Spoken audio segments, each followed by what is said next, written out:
বিরোধী দলনেতা শুভেন্দু অধিকারীর ব্যাপারেও কথাবার্তা বলি। আর ফলস্বরূপতে আমার বাড়িতে চিঠি আসে, হুমকি চিঠি, যেটা দুদিন আগেও আমি পেয়েছি।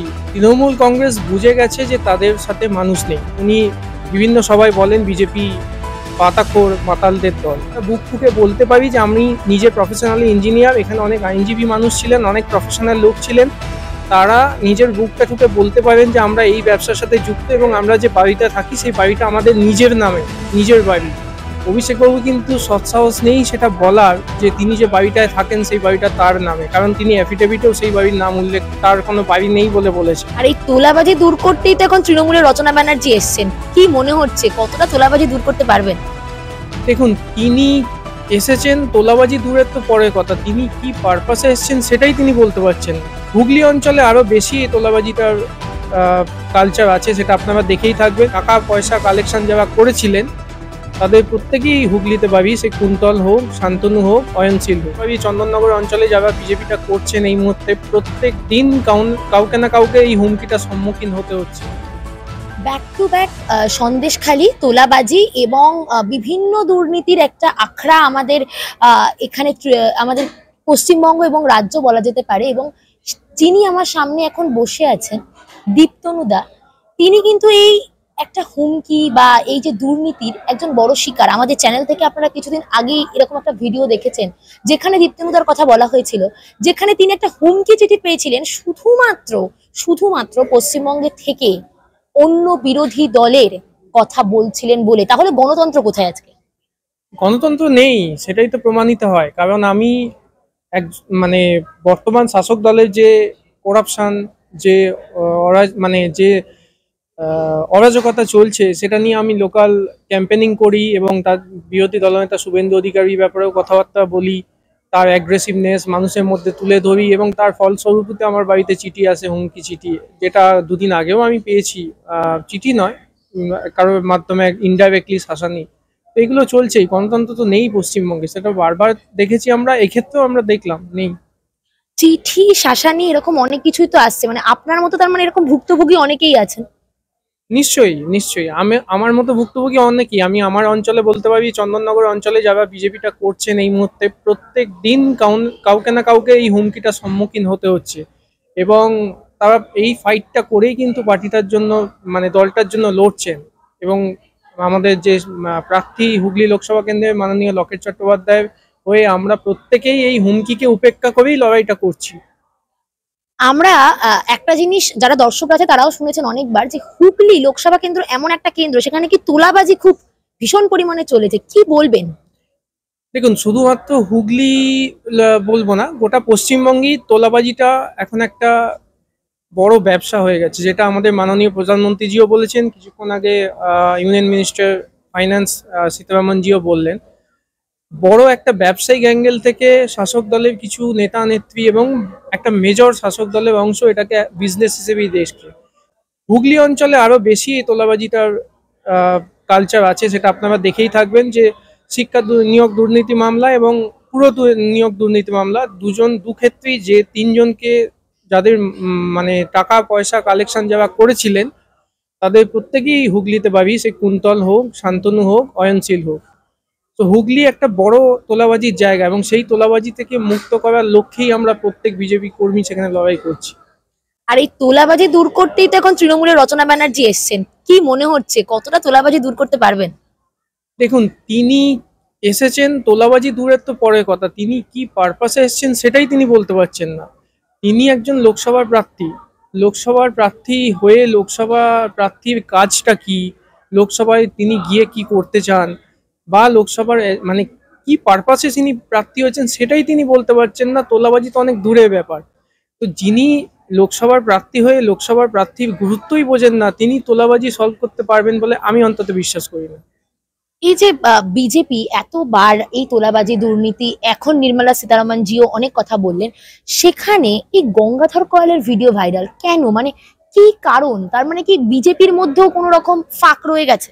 একদমই নয়, ইস্যু নেই, শাসক দলের হাতে ইস্যু নেই। আপনারা দেখে থাকবেন শাসক দলের দুই হেভিওয়েট, সুপ্রিমো এবং জেনারেল সেক্রেটারি, তারা জেনারেল সেক্রেটারি বলছেন, ইনফ্যাক্ট আমি একটু অ্যাড করবো দর্শকদের জন্য, উনি বিভিন্ন সভায় বলেন বিজেপি পাতাখোর মাতালদের দল।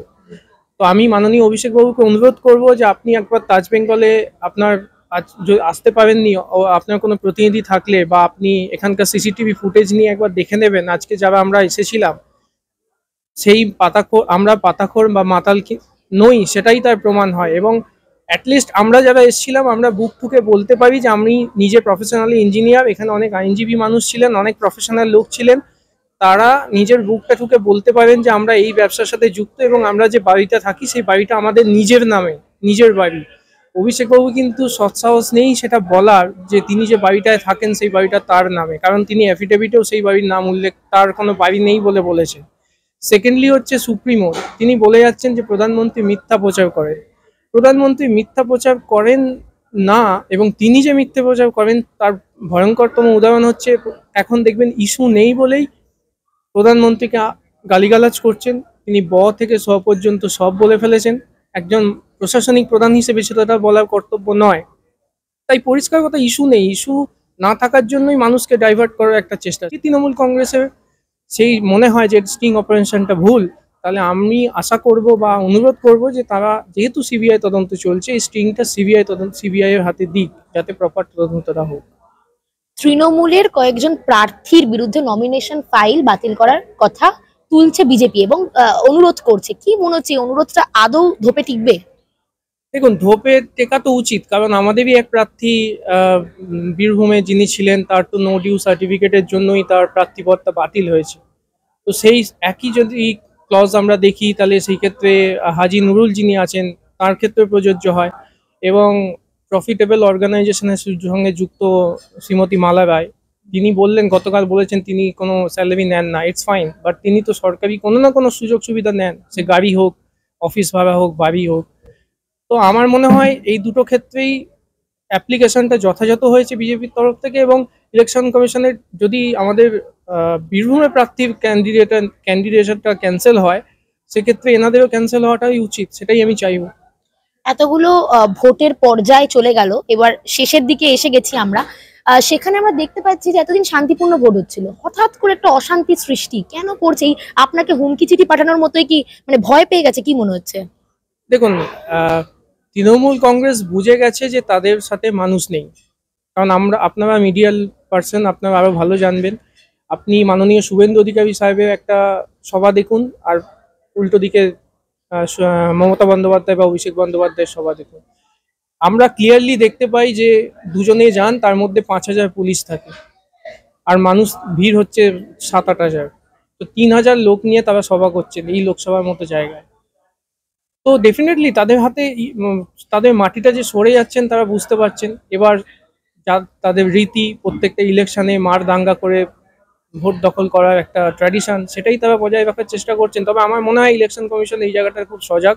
মাননীয় শুভেন্দু অধিকারী মহাশয় আছেন, আমাদের লড়াইটা যিনি করছেন 2021 সাল থেকে, আমার মনে হয় না তিনি এই তৃণমূল এইটা করেও খুব একটা সুবিধা করতে পারবে।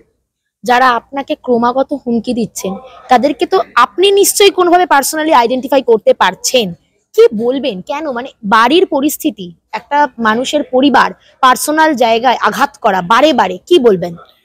না, আমি তাদের একটা কথাই বলবো, দেখুন, গণতান্ত্রিক দেশ, এটা আমাদের লার্জেস্ট ডেমোক্রেটিক কান্ট্রি। সেই ক্ষেত্রে প্রত্যেকের অধিকার আছে পার্টি পলিটিক্স করার, মতামত রাখার।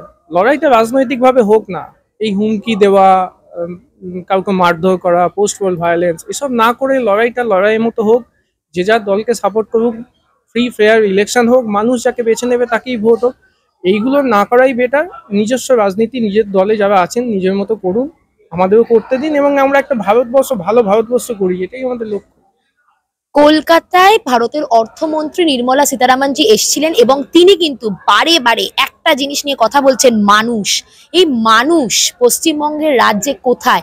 আমাদের পাশে যিনি এখন বসেছিলেন এতক্ষণ, তিনিও কিন্তু এক কথা বলছেন, মানুষের অস্তিত্ব, মানুষের গণতন্ত্র আজকে কোথায়? দক্ষিণবঙ্গে ভোট সামনে, এবং সেই ভোটে কি আবার সেই পঞ্চায়েত ভোটের চিত্র ফুটে উঠবে?